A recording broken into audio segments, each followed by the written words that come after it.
Bom, gente, eu já tenho aqui do outro lado da tela nos aguardando a nossa próxima entrevistada, e é com muita alegria que eu recebo aqui, saúdo, a auditora fiscal aposentada e coordenadora nacional da Auditoria Cidadã da Dívida, Maria Lúcia Fatorelli. Maria Lúcia, bom dia. Bom dia, Anderson. Bom dia a todas e todos aí do Faixa Livre, todos os seguidores também. Alegria nossa receber você aqui no nosso programa, Maria Lúcia. Muito obrigado por você ter aceitado o convite da nossa produção. E a gente conversou aqui algum tempo atrás, Maria Lúcia, no programa, e eu lembro, você me disse naquela ocasião que vocês da Auditoria Cidadã da Dívidas lançariam uma cartilha em breve aqui no nosso país. E eu fiquei sabendo que houve aí o lançamento de uma cartilha no Paraná, recentemente, que eu te confesso que não sei se é a mesma a qual você se referiu aqui no nosso programa. A que foi lançada é a Auditoria da Dívida Pública, Soberania Brasileira em Risco. Esse lançamento se deu em um evento lá no plenarinho da Assembleia Legislativa do Estado do Paraná, a ALEP. Maria Lúcia, eu já queria que você começasse falando a respeito dessa cartilha que vocês da Auditoria Cidadã lançaram. O que é que vocês trazem nela? É a mesma aí que você se referiu recentemente aqui no nosso programa? Você vê a soberania do país sob ataque nesse momento, Maria Lúcia? Olha, em primeiro lugar, Anderson, é a mesma cartilha, viu? É essa cartilha que está, inclusive, disponível em PDF gratuito no site da Auditoria Cidadã da Dívida. Qualquer pessoa que entrar em auditoriacidadã.org.br já vai ver um banner lá em cima, acesse a nova cartilha, só clicar, vai ter acesso ao PDF gratuito. E é até interessante ler em PDF, mesmo quem teve acesso à cartilha impressa, é importante acessar o PDF, porque lá, em meio eletrônico, todos os links estão ativos. Porque a ideia da cartilha é fazer um apanhado resumido, não é, Anderson? Para dar ideia para as pessoas, para os parlamentares, mas principalmente para quem paga a conta dessa dívida. Que dívida é essa?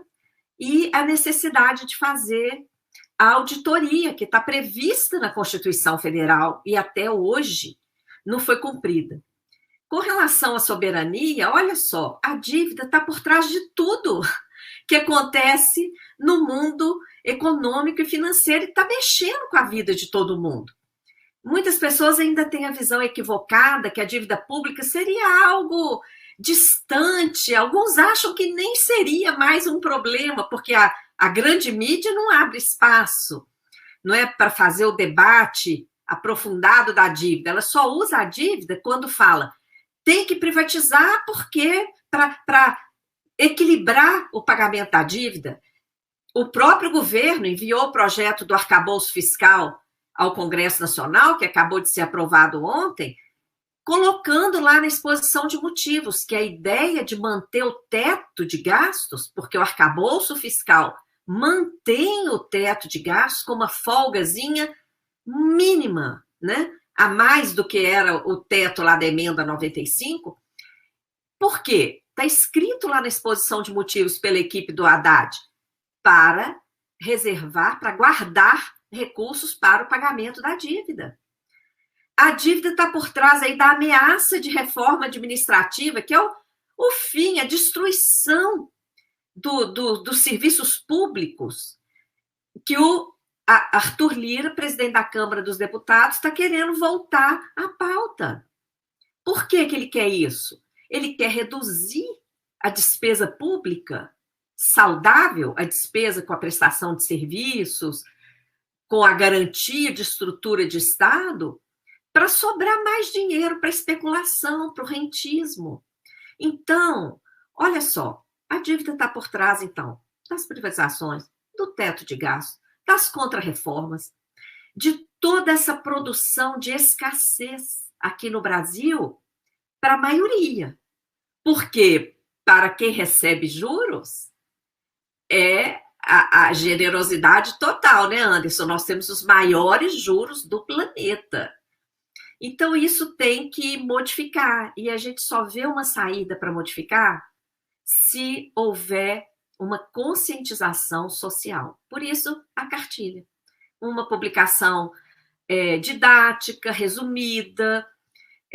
Quem acessar a cartilha vai ter uma ideia de que dívida é essa, por que é urgente enfrentar esse problema da dívida. Enquanto não enfrentar, você vê, mudou o governo, ficamos livres lá do teto de gastos da emenda 95 e agora temos o teto de gastos do arcabouço.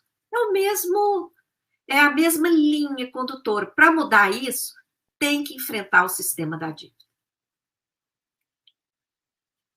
Não tenha dúvida, Maria Lúcia. Estava com o meu microfone fechado aqui, mas não tenha dúvida que a questão da dívida pública precisa, acima de tudo, ser enfrentada aqui no nosso país, como você muito bem coloca. Lamentavelmente, os governos seguidos aí não tratam dessa questão. Eu estava lendo, inclusive, o material de divulgação do lançamento da cartilha, Maria Lúcia, uma informação que chamou a atenção. Eu tomei conhecimento, e eu confesso que eu não sabia, que nos anos 2000 houve um plebiscito aqui no país com mais de 7 milhões de votos a favor da auditoria da dívida pública, e o que acabou não acontecendo.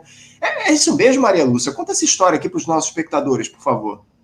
Sim, na verdade foi 6 milhões. Saiu um errinho lá na divulgação, lá no Paraná. Foi mais de 6 milhões. Isso aí foi o seguinte, Anderson. Lá, na década de 80, todo mundo lembra da tal crise da dívida, né? Provocada pela alta dos juros pelos bancos privados internacionais, que eram os mesmos que controlavam o FED, o Banco Central Americano, e a Associação de Bancos de Londres, que eram as duas instituições que controlavam as taxas de juros internacionais, a Prime e a LIBOR. Então, o que eles fizeram? Depois que eles ofertaram um volume gigante de empréstimos, tanto para o setor público como para o setor privado, eles ofertaram volumes estratosféricos de empréstimos para bancos aqui que atuavam aqui no Brasil também. Uma resolução do Banco Central ajudou isso, deixou os bancos livres para contratar o que eles quisessem no exterior. Então, olha só, os bancos pegavam empréstimo em dólar com taxa de juro baixinha e emprestavam aqui dentro com taxa de juro altíssima, emprestavam até para o próprio governo. E lucravam muito com isso. Os bancos privados internacionais, depois que não só o Brasil, mas todos os países do Sul estavam bem enrolados de dívida, e o setor privado também, eles elevaram essa taxa de juros para mais de 20% ao ano. Então, imagina, uma taxa de juros em dólar superior a 20% ao ano, e junto com isso, esses bancos, que eram os que controlavam a Bolsa de Chicago, onde eram negociadas as commodities, onde eram, inclusive, precificadas as commodities, julgaram o preço das commodities lá fora. Então, ao mesmo tempo, os países tiveram um aumento exponencial mesmo, porque multiplicou por várias vezes a conta dos juros. Eles tiveram uma redução também exponencial dos seus ingressos em dólares, porque os mesmos atores do mercado financeiro internacional reduziram o preço das commodities. Então, aí veio a crise, uma crise fabricada pelo poder financeiro internacional. E, diante da crise, o que aconteceu? O FMI entrou em todos os nossos países. A primeira carta de intenções do Brasil é de 83, na Argentina também, no Equador também, em vários países. E o que o FMI exigiu? Que todas aquelas dívidas externas, tanto do setor público, do governo e das empresas públicas, como do setor privado, dívidas de bancos, dívidas de multinacionais que atuavam aqui, dívidas de empresas privadas, tudo isso foi transformado em dívida externa a cargo do Banco Central do Brasil. O Banco Central se tornou devedor de todas aquelas dívidas, sendo que as dívidas privadas eram muito maiores até do que as dívidas públicas. Tudo isso virou dívida a cargo do Banco Central. Isso em contratos assinados lá fora, isso tudo escondido, contratos secretos. Quem revelou isso foi o senador Severo Gomes, que foi morto naquele acidente de helicóptero junto com Ulisses Guimarães. Tem um relatório dele que está disponível na página da Auditoria Cidadã, quem quiser, acesse. Eu estou puxando essa meada, Anderson, para as pessoas entenderem de onde veio aquela grande mobilização do plebiscito. Aquela crise da dívida, crise, entre aspas, né, da década de 80, empurrou a dívida para o Banco Central, uma coisa completamente ilegal e inconstitucional, porque o Banco Central, como agente do sistema financeiro, não poderia ser o devedor. Isso tudo debaixo dos panos, tudo escondido. Essa dívida, ela era regida pelas leis de Nova York. Aí que vem a questão da soberania. Rasgaram a Constituição. As leis que regiam esses contratos eram as leis de Nova York. E, de acordo com essas leis, qualquer parcela, seja de juros, de amortização, que deixasse de ser paga, antecipava toda a dívida que iria vencer no futuro. Olha que cláusula onerosa, Anderson.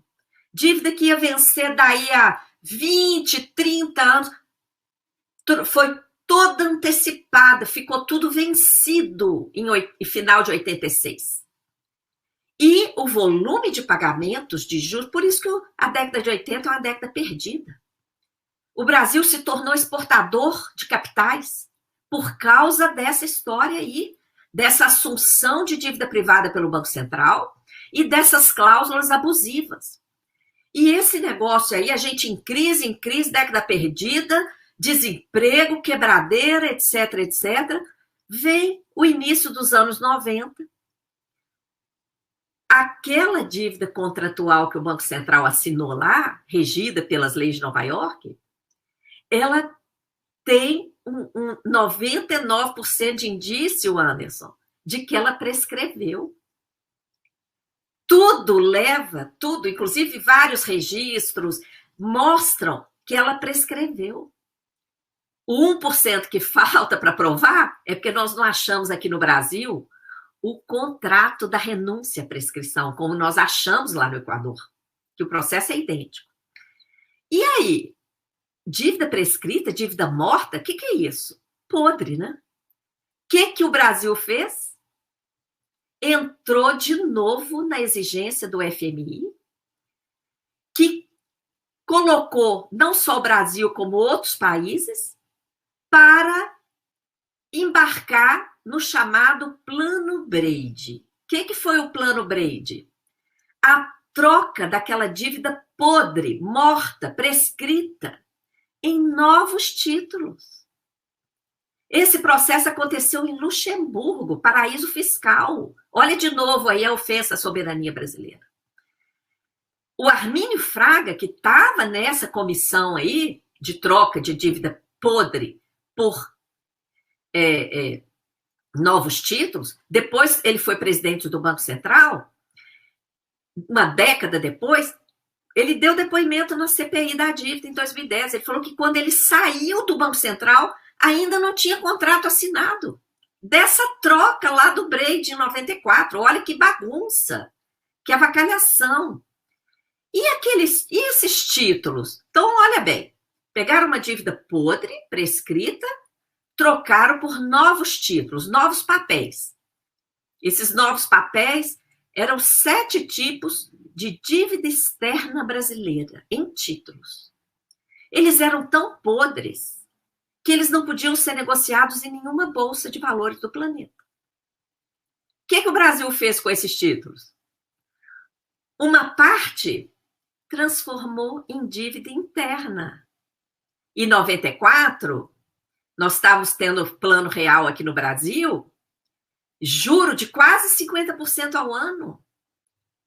E aí, troca por dívida interna, deu um pontapé na dívida interna. A dívida interna começou a crescer, porque simplesmente transformou, virou dívida interna. E sobre ela, juro de quase 50% ao ano, alavancando a dívida interna. Outra parte desses títulos da dívida externa foram trocados por novos títulos da dívida externa, lançados pelo Brasil lá fora, melhorando a institucionalidade desses títulos, dando uma carinha menos fraudulenta para eles. Depois, a outra parte, o Brasil aceitou como moeda de privatização. Anderson e ouvintes, metade da Vale do Rio Doce foi paga com esses títulos podres. Então, gente, o que aconteceu aí nessa década de 90? A dívida externa continuou aumentando, porque foram sendo trocados por novos títulos. A dívida interna explodiu, porque com juro de quase 50%, com a desculpa de controlar a inflação, e outros mecanismos lá de transformação de passivos em dívida externa, a exemplo da dívida dos estados, a dívida interna foi explodindo. E, com a desculpa de pagar a dívida, Fernando Henrique privatizou 70% do nosso parque de empresas públicas, a começar pela Vale do Rio Doce. Os Minas, as joias começaram, todas as hidrelétricas, siderúrgicas, foi aquela farra de privatização, né? Nesse contexto, tudo para pagar a dívida. E a dívida interna e externa explodindo.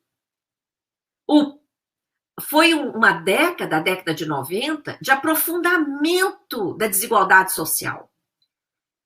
Então, nesse contexto, vários movimentos sociais vinham discutindo a dívida, porque a dívida estava ali na pauta. Dívida externa aumentando, dívida interna aumentando de forma galopante, perdendo todas as empresas públicas, praticamente, e o povo empobrecendo, sacrifício social, contra-reformas, né, rolando ali. Nesse contexto, OAB, CNBB e vários outros movimentos sociais, a campanha Jubileu Sul, que na época foi organizada, sindicatos, todo mundo entrou nesse debate aí da dívida. Eu assumi a presidência do Sindicato de Auditores em Belo Horizonte em 99, Anderson. A primeira coisa que eu fiz como presidente do sindicato foi procurar orçamento. Por que a gente está uma década de salário congelado? Porque Fernando Henrique dava R$1 de reajuste para a gente. R$1. Aí eu fui pesquisar o orçamento, encontrei com a dívida. Aí que começou a minha trajetória de investigar a dívida, em 99. Aí eu convoquei as outras entidades do fisco. Falei, gente, a nossa disputa aqui no orçamento é com a dívida. Olha aqui, a dívida fica com a metade do orçamento. E começamos a estudar a dívida. Nesse contexto, começaram a acontecer eventos, porque estava todo mundo estudando o assunto, evento daqui, evento dali. E um evento marcante aconteceu aí no Rio de Janeiro, Anderson. Um grande evento que foi considerado assim, um seminário histórico sobre a discussão da dívida externa, da dívida interna. E nesse seminário saiu a proposta de fazer um plebiscito popular, de convocar a sociedade para opinar sobre a dívida pública brasileira, externa e interna. Então, eram 3 perguntas. Uma das perguntas era: você concorda em continuar pagando a dívida sem realizar a auditoria que está prevista na Constituição? E mais de 6 milhões de pessoas, e olha, naquela época não tinha rede social.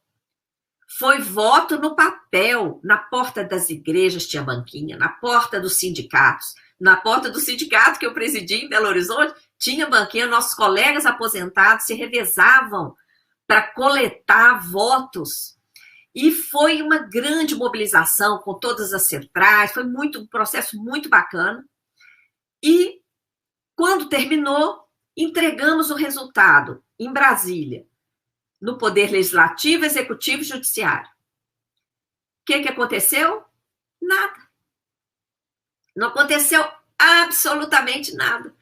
E aí,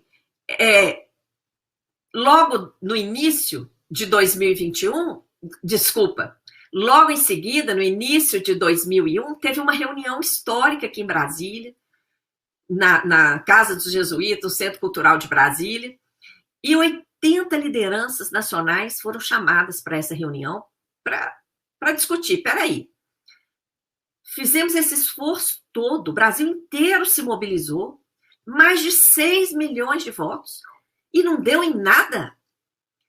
E nós? O que nós vamos fazer? Nós não podemos também deixar isso para lá.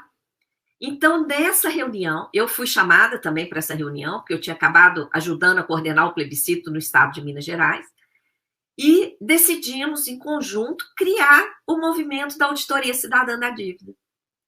E como eu era auditora e tinha produzido um material, eu acho que eu até tenho essa cartilha fácil aqui, Anderson. Deixa eu ver se ela está fácil mesmo de pegar para mostrar. Porque... Vamos ver.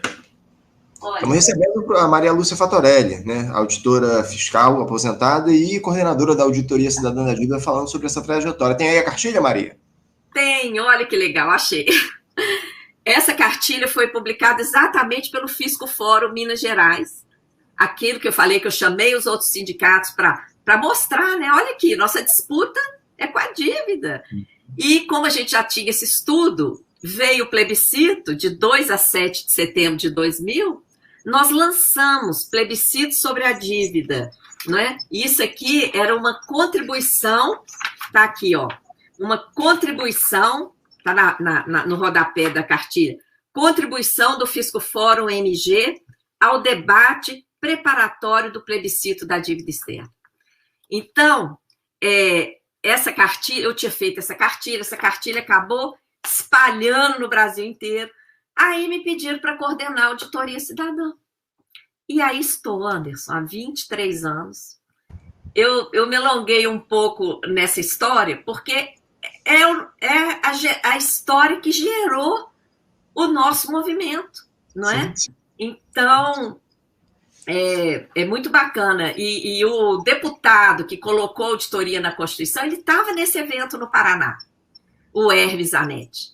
Foi ele que lutou para inserir o artigo 26 do ADCT na Constituição. Na verdade, a luta dele era para suspender o pagamento da dívida, isso lá no debate da Constituição. Era para suspender lá na década de 80 e fazer auditoria imediatamente e interromper o pagamento até que terminasse a auditoria. Teria sido o ideal. Sim. Mas ele enfrentou até briga física. Ele já contou para nós que teve deputado que voou no pescoço dele lá no Congresso para modificar a proposta e acabou que foi colocado na Constituição. Mas não deixam cumprir, né? Pois então, nós temos que nos mobilizar para chegar lá, para cumprir. Não tenha dúvida. Uma trajetória, acima de tudo, hercúlea, sua e de todo o pessoal aí da Auditoria Cidadã da Dívida em busca de que o Brasil faça, de fato, audite a sua dívida pública. Você falou da cartilha que vocês lançaram, inclusive, Maria Lúcia, eu coloquei aqui no nosso chat o link para quem quiser acessar a cartilha da Auditoria Cidadã da Dívida. Ó. Coloquei lá no nosso chat a cartilha Auditoria da Dívida Pública, a Soberania Brasileira em Risco. Está aí, lá no nosso chat, quem quiser acessar, é só clicar lá direto para baixar o link da cartilha que a Auditoria Cidadã da Dívida está lançando aqui no nosso país. Maria Lúcia, eu também, para encerrar, queria que você falasse um pouco a respeito dessa aprovação que a gente teve na última terça-feira na Câmara dos Deputados do arcabouço fiscal, né, após o texto ter sido votado lá no Senado, antes do recesso parlamentar. Porque os parlamentares eles alteraram alguns pontos aí que os senadores incluíram, mas mantiveram fora dos limites do teto o Fundeb e o Fundo Constitucional do Distrito Federal, o que é, evidentemente, uma vitória. Maria, nós já tratamos aqui no programa contigo, inclusive, quando o novo marco fiscal estava sendo discutido, mas eu gostaria de uma análise sua rápida para esse texto final. Reduzir um pouco o estrago ou o torniquete ainda é pesado demais para um país que precisa crescer de qualquer maneira? E outra, né, Maria Lúcia, porque esse novo marco fiscal acabou obrigando o governo federal a ampliar a arrecadação de recursos. Nesse sentido, seria um momento ideal para que o governo fizesse a auditoria da dívida pública, né, Maria Lúcia? Com certeza, porque o problema está o gasto público, o rombo do gasto público está no gasto com a dívida. E aí, veja bem, o gasto com a dívida está completamente fora do teto do arcabouço. Inclusive, o teto do arcabouço é para guardar mais dinheiro para pagar a dívida. Se não enfrentar a dívida, não tem saída. Quanto a esses dois pontos que você citou, o Fundeb e o Fundo Constitucional do DF, eu considero esses dois como bode na sala colocado pela Câmara dos Deputados. Sabe por quê? O Fundeb e o Fundo Constitucional do Distrito Federal não estavam no teto nem da emenda constitucional 95. Então, olha só, a Câmara foi lá e colocou, né, esses dois lá dentro do teto, e aí todo o debate ficou em torno, do Fundeb, do teto, ficou em torno desses bodes. E os outros aspectos que tinham que ter sido discutidos, não é? Que não é hora de ter teto. Nós estamos no fundo do poço. Olha como aprofundou nos últimos anos. Desses dois últimos governos de Temer e Bolsonaro, olha como aprofundou a desigualdade social, Anderson. Olha como piorou a condição econômica do país, atingindo não só as pequenas e médias, porque essas são sempre as primeiras a sofrer, mas até as grandes indústrias. O Brasil está ficando atrasadíssimo. O que está caminhando aqui de vento em popa são as atividades predatórias, extrativistas da mineração e do grande agronegócio, que não paga imposto, que não contribui para a arrecadação. Olha aí a reforma tributária, deixou essas áreas fora também da incidência do IBS e até do imposto seletivo que está sendo criado para cobrar tributo sobre bens e serviços nocivos à saúde e ao meio ambiente, até esse, a mineração e o grande agronegócio ficaram de fora. Então, Anderson, a única vantagem que eu vejo do arcabouço é o seguinte: em primeiro lugar, escancarou que o problema do país é a dívida pública, porque agora é um governo do PT e está escrito lá na exposição de motivos que o objetivo do teto, dos limites, é guardar dinheiro para pagar a dívida. A primeira vantagem é essa, escancarou. Agora só não vê quem não quer, que esse sacrifício todo é para manter o privilégio da dívida, essa dívida nunca auditada. O segundo ponto positivo que eu vejo é que antes esse teto estava constando do texto constitucional, lá na emenda 95. Isso é uma aberração, isso é uma ofensa. Colocar uma política restritiva e atrasada, como disse um brilhante professor aí do Rio de Janeiro, que participou de uma live com a gente, é tão atrasada que ela é pré-keynesiana. Essa teoria de teto, ela é pré-keynesiana. Então, colocar isso na Constituição Federal, isso aí era uma mega aberração. Agora, está num projeto de lei não, né? É projeto de lei que ainda não foi sancionado, mas está num projeto de lei aprovado no Congresso Nacional. Melhorou um pouco? Melhorou. Deixou de ser uma mega aberração para ser uma aberração.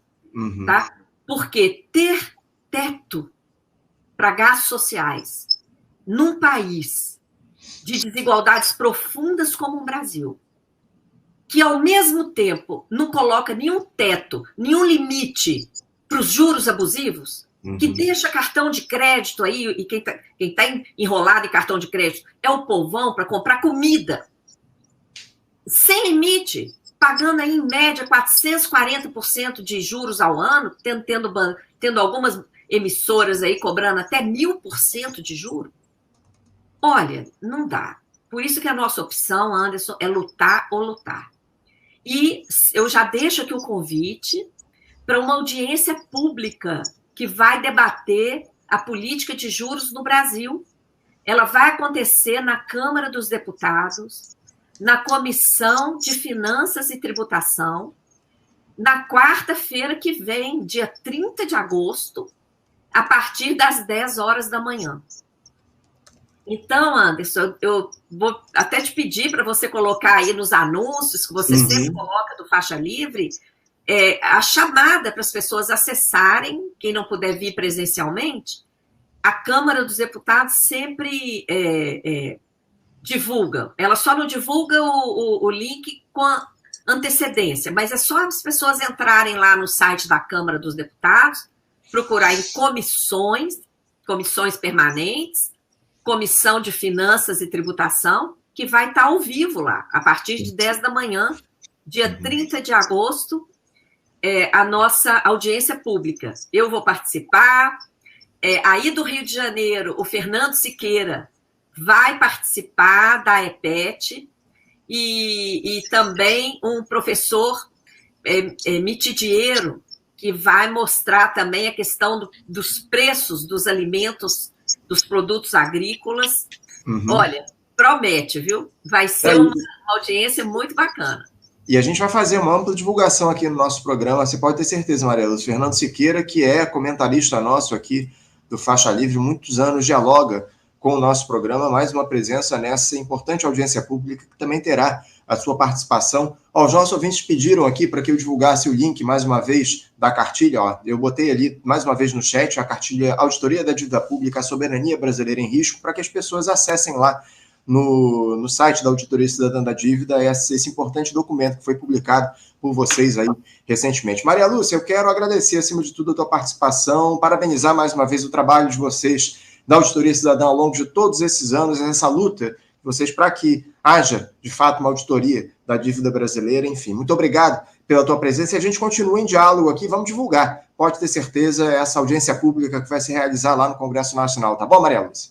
Tá ótimo, Anderson. Muito obrigada a você, a Cláudia, lá dos Petroleiros, que me fez o convite, e a todas as pessoas aí que seguem o Faixa Livre. Um abraço apertado aí para todos vocês e parabéns por seguir esse programa, que é um programa essencial aí para trazer esses debates que vocês não vão encontrar nunca na grande mídia, né? É isso. Obrigado, Maria Lúcia, pelas palavras, mais uma vez a participação aqui no nosso programa. Um abraço para você, Maria Lúcia. Até a próxima. Até, Anderson. Muito grata. Conversamos aqui com a auditora fiscal aposentada e coordenadora da Auditoria Cidadã da Dívida, Maria Lúcia Fatorelli. Maria Lúcia, que há muitos anos conversa aqui